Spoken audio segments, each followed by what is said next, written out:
ठीक है, चलिए अब हम सीरीज कॉम्बिनेशन पूरा हो गया। अब क्या पढ़ेंगे? पैरेलल कॉम्बिनेशन, यानी समांतर क्रम संयोजन में इक्विवेलेंट रेजिस्टेंस फाइंड आउट करने का फार्मूला निकालेंगे, जिसके थ्रू किसी भी क्वेश्चन को अगर पैरेलल कॉम्बिनेशन में दिया हुआ है तो आराम से उसको सॉल्व कर सकते हैं। और कभी कभी सवाल में क्या होगा, दोनों सीरीज दिया रहेगा, मतलब सीरीज दोनों कॉम्बिनेशन दिया जाएगा, सीरीज कॉम्बिनेशन भी डाल देगा, पैरेलल कॉम्बिनेशन भी डाल देगा, जिसके थ्रू आप क्या करेंगे, दोनों का यूज करके जब इसके बारे में फार्मूला आपको मालूम रहेगा, जानेंगे किस तरीके से निकाला जाता है, तो उसका यूज करके आप सॉल्व को आसानी से सॉल्व कर सकते हैं। चलिए ठीक है, आइए देखते हैं। इसमें भी ओम्स का नियम प्रयोग होगा, Ohm's law according to Ohm's law, यानी ओम के नियम से, ठीक है, नियम से हम लोग फाइंड आउट करेंगे इसका नियम है। ओम साइंटिस्ट का नाम, वैज्ञानिक ने जिन्होंने ओम्स का नियम दिया था, V बराबर आई आर, ठीक है, V बराबर आई आर बताया था, ठीक है। आर ओम आर को रेजिस्टेंस को कहते हैं रेजिस्टेंस, ठीक है, रेजिस्टेंस होता है, रेजिस्टेंस की हिंदी होती है प्रतिरोध, ठीक है। अब प्रतिरोध का ही मात्रक होता है, यानी यूनिट होता है, ओम होता है, ठीक है। क्या होता है? यूनिट, यानी हिंदी में बोले तो मात्रक है। मात्रक क्या होता है? ओम होता है, ओम, ठीक है। इसे इस तरीके से इंडिकेट लिखते हैं। इसको डिनोट कैसे करते हैं? उल्टा यू से दिखाते हैं, ठीक है। अभी आप उल्टा यू से प्रदर्शित करते हैं, ठीक है। हाँ जी, इसके बाद चलिए अब हम सर्किट को बना लेते हैं, रेजिस्टेंस कॉम्बिनेशन को जुड़ाव करते हैं। यहाँ पे इस तरीके से देखिए, इस तरीके से आपका रेजिस्टेंस लगा हुआ है, ठीक।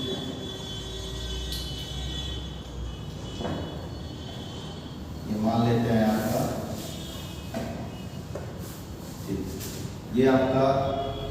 अच्छा, पैरेलल कॉम्बिनेशन में करंट जो था, धारा क्या थी आपकी? सेम था। इसमें करंट क्या होगा? डिफरेंट होगा, यानी धाराएं क्या होंगी? भिन्न होंगी।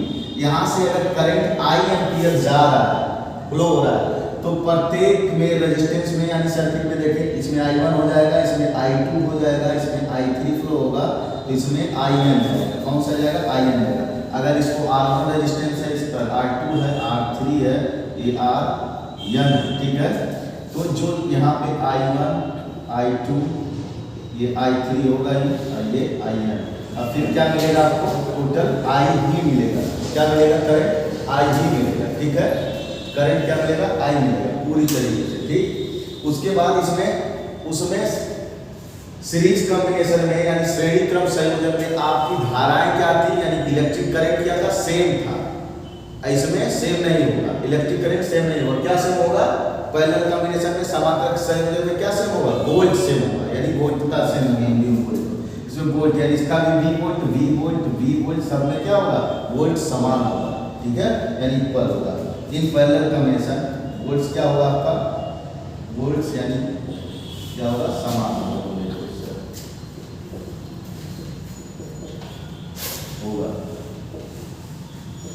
समांतर क्रम संयोजन, ठीक है, संयोजन, समांतर संयोजन में, पैरेलल कॉम्बिनेशन में, ठीक है। अब देखिए, ओम्स लॉ से हम क्या करेंगे, जब वोल्ट सेम होगा, यहाँ पे V बराबर आई आर होता है, V बराबर आई आर होता है, तो I क्या है आपका? डिफरेंट है, तो यहाँ पे I बराबर क्या हो जाएगा? V upon R। तो अब यहाँ पे हम इक्विवेलेंट किसको मानेंगे? किसको मानेंगे? करंट को लेंगे, यानी I इक्विवेलेंट क्या करेंगे? I यानी तुल्य धारा बराबर V बटे R इक्विवेलेंट। क्या होगा? V बटे R इक्विवेलेंट, यानी इक्विवेलेंट यहाँ पे धारा होगा और उसके बाद R इक्विवेलेंट, तो I इक्विवेलेंट हो जाएगा। I इक्विवेलेंट बराबर होता है V बटे R1 प्लस कितना लगा? V बटे R1 प्लस V बटे R2 प्लस V बटे R3 प्लस V बटे RN प्लस, ठीक है, यानी जितना जुड़ा रहेगा उतना हम लिखेंगे। 4 जुड़े रहेंगे रेजिस्टेंस, तो 4 5 जितना, ये इसको समीकरण नंबर यानी इक्वेशन नंबर 1 देंगे। अब ओम्स के नियम के अकॉर्डिंग हम लगा देंगे, यहाँ पे डायरेक्ट लिखा जाएगा, आपको लिख दें। जैसे अगली बार मैंने बता दिया था कि V1 बराबर IR1 होता है, तो यहाँ पे I क्या है? सेम नहीं है, I अलग है, वहाँ पे वोल्ट सेम था, तो यहाँ पे देखिए, मतलब I सेम था, यहाँ पे I अलग है, तो I यहाँ पे हो जाएगा I1 बराबर V बटे R1 हो जाएगा, इक्वेशन मान लीजिए। I2 बराबर हो जाएगा V V/R2 हो जाएगा, यहाँ पे I3 बराबर होगा V/R3 हो जाएगा, ठीक है। और ये समीकरण या इक्वेशन जो भी करते हैं इसको आप लिखते रहेंगे, ठीक, इस तरीके से। तो IN बराबर क्या होगा, IN बराबर V/RN, यानी n इक्वेशन हो जाएंगे, लास्ट इक्वेशन, यानी जितने भी आपके रेजिस्टेंस जोड़ सकते हैं, ठीक। अब इसी के अकॉर्डिंग टू इक्वेशन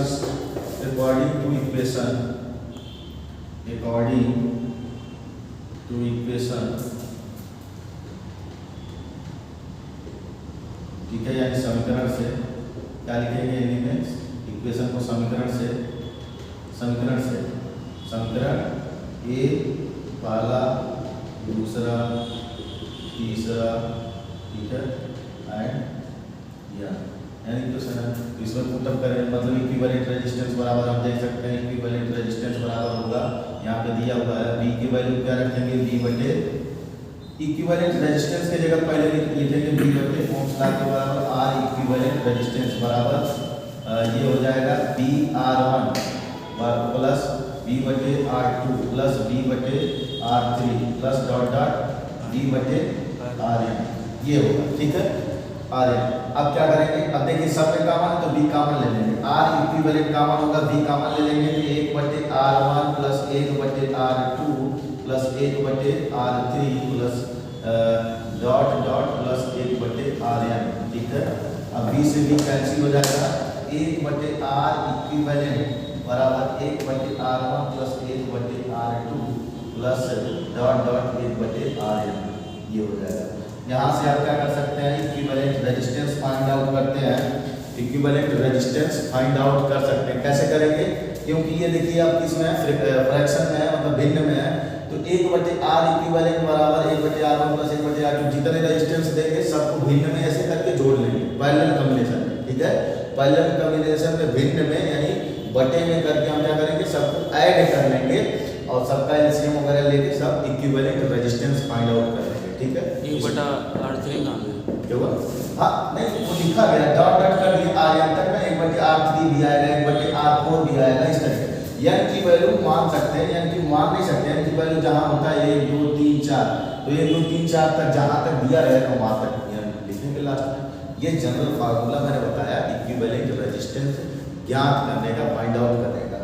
n की वैल्यू होती है 1 2 3 इनफाइनाइट तक चली जाएगी, नेचुरल नंबर है, तो इनफाइनाइट तक अगर रेजिस्टेंस में देखिए 3 रेजिस्टेंस जुड़े होंगे तो 3 तक लिखेंगे, 4 को जुड़े होंगे तो 4 को, 10 को जुड़े होंगे तो 10 को लिखेंगे, जितने पैरेलल कॉम्बिनेशन में जुड़े होंगे उतने हम लिखेंगे और उससे सॉल्व करेंगे और निकालेंगे इक्विवेलेंट रेजिस्टेंस होगा। तो इक्विवेलेंट रेजिस्टेंस निकालने के बाद यहाँ से हम क्या करेंगे, इस फार्मूले में पुटअप करेंगे जिसके थ्रू इक्विवेलेंट करंट यानी तुल्य धारा क्या करते हैं, ज्ञात करें। तुल्य प्रतिरोध निकालने के बाद तुल्य धारा निकाल सकते हैं, और तुल्य धारा अगर दिया हुआ है और इक्विवेलेंट रेजिस्टेंस नहीं दिया है यानी तुल्य प्रतिरोध नहीं दिया है तो क्या करेंगे, वोल्ट दिया होगा उसके बाद इसको निकालेंगे, इससे निकल सकता है, ठीक है। 2 चीज दिया होगा, इस फार्मूले से आपको पता लगेगा, यानी 2 चीज दिया होगा तभी तीसरा आप ज्ञात कर सकते हैं, या तो वोल्ट दिया होगा या तो रेजिस्टेंस 2 ये दिया होगा तब ये निकल सकता है तुल्य धारा, या तुल्य धारा दिया होगा और तुल्य प्रतिरोध दिया होगा तो आपका क्या निकलेगा, वोल्ट निकलेगा, ठीक है। अब देखिए यहाँ से कैसे निकालेंगे, मैं यहाँ बता देता हूँ आपको, नोट कर लिए होंगे, नहीं नोट कर लीजिए थोड़ा सा। उसके बाद यहाँ पे देखिए, यहाँ इसे निकालें, इरेज कर दें, समझ गए हूँ, मैं आपको बता देता हूँ। देखिए जैसे इक्विवेलेंट रेजिस्टेंस 2 तरीके से एग्जांपल लेके दे देता हूँ, समझ में आ जाएगा। जैसे ये आपका इस तरीके से कॉम्बिनेशन में जुड़ा हुआ है, क्या पैरेलल कॉम्बिनेशन में जुड़ा हुआ है। एग्जांपल ये 2 ओम है, ठीक है, रेजिस्टेंस की यूनिट क्या होती है, ओम होती है, हमने बता चुका। उसके बाद 3 ये 4 ओम है, ठीक है, इस तरीके 2 3 4 ओम। तो पूछ रहा है इक्विवेलेंट रेजिस्टेंस पैरेलल कॉम्बिनेशन, तो बाकी में R लिखेंगे, R इक्विवेलेंट बराबर इसको R1 मान लेंगे, इसको R2 मान लेंगे, समझ में आ रहा है, ठीक है। इसको 2, इसको 1/3, इसको 1/4, इस तरीके से मान लेंगे, ठीक है। 1/2 प्लस 1/3 प्लस 1/4। अब क्या करेंगे, तीनों का एलसीएम ले लेंगे, तीनों का क्या करेंगे, एलसीएम ले लेंगे। एलसीएम लेंगे तो तीनों का एलसीएम लेंगे तो कितना होगा भाई, 12 होगा। कैसे एलसीएम निकालने आप सबको आता है, 2 3 4 इस तरीके से निकाल लेंगे। 2 बजे 2, 3 बजे 2 गुना 4, फिर 2 से 3 1 तो 3 होगा, 2 गुना 4 या 12। ठीक है 12 होगा तो 2 में भाग देंगे, 2 छक्के 12 6 होगा।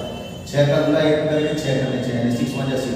3 का 12 में भाग करेंगे यानी डिवाइड करेंगे, 3 4 जा 12, 4 1 जा 4, 4 3 जा 12 यहाँ 3 होगा। कितना होगा 6 4 10 3 13।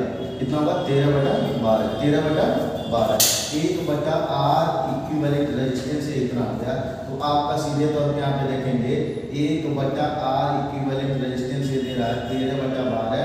तो जब R इक्विवेलेंट पलट जाएगा 12/13 हो जाएगा। तो ये रेजिस्टेंस आएगा किसका, इक्विवेलेंट तुल्य प्रतिरोध आ गया। तो तुल्य प्रतिरोध इसे कहेंगे, 1/R इक्विवेलेंट को तुल्य प्रतिरोध नहीं कहेंगे, किसको कहेंगे, इसको कहेंगे। इस तरीके से तुल्य प्रतिरोध निकलेगा। नहीं कि इतना निकाल के छोड़ देंगे ये तुल्य प्रतिरोध है, गलत हो जाएगा। ठीक है, इसको जब पलटेंगे तब ऐसा ही होगा, मतलब इस तरीके से। भाई ये ऊपर जाएगा तो ये ऊपर जाएगा, इसको हमने ऊपर ले लिया, ठीक है, इसको नीचे कर दिया तो ये ऊपर गया ये नीचे हो जाएगा। तो आप यहाँ से समझ में आ गया। यहाँ से तुल्य प्रतिरोध निकालने के बाद यहाँ इक्विवेलेंट रेजिस्टेंस निकालने के बाद इक्विवेलेंट क्या निकाल सकते हैं आप, करंट निकालेंगे या नहीं, विद्युत धारा, तुल्य विद्युत धारा निकालने के लिए V अपॉन यानी V/R इक्विवेलेंट यानी रेजिस्टेंस इक्विवेलेंट निकालने के लिए यानी तुल्य प्रतिरोध फार्मूला लगा कर निकाल सकते हैं। ठीक है, और आपको बता दें ये देखिए हिंदी इंग्लिश मीडियम सबके लिए यानी यूपी बोर्ड के लिए भी है, सीबीएसई वाले NCERT English medium Hindi medium सभी लोग क्या कर सकते हैं, इससे अपना रिवीजन कर सकते हैं आराम से, कोई दिक्कत नहीं है। तो इसको नोट कर लीजिए। इसके बाद अगला टॉपिक अगले क्लास में पढ़ेंगे।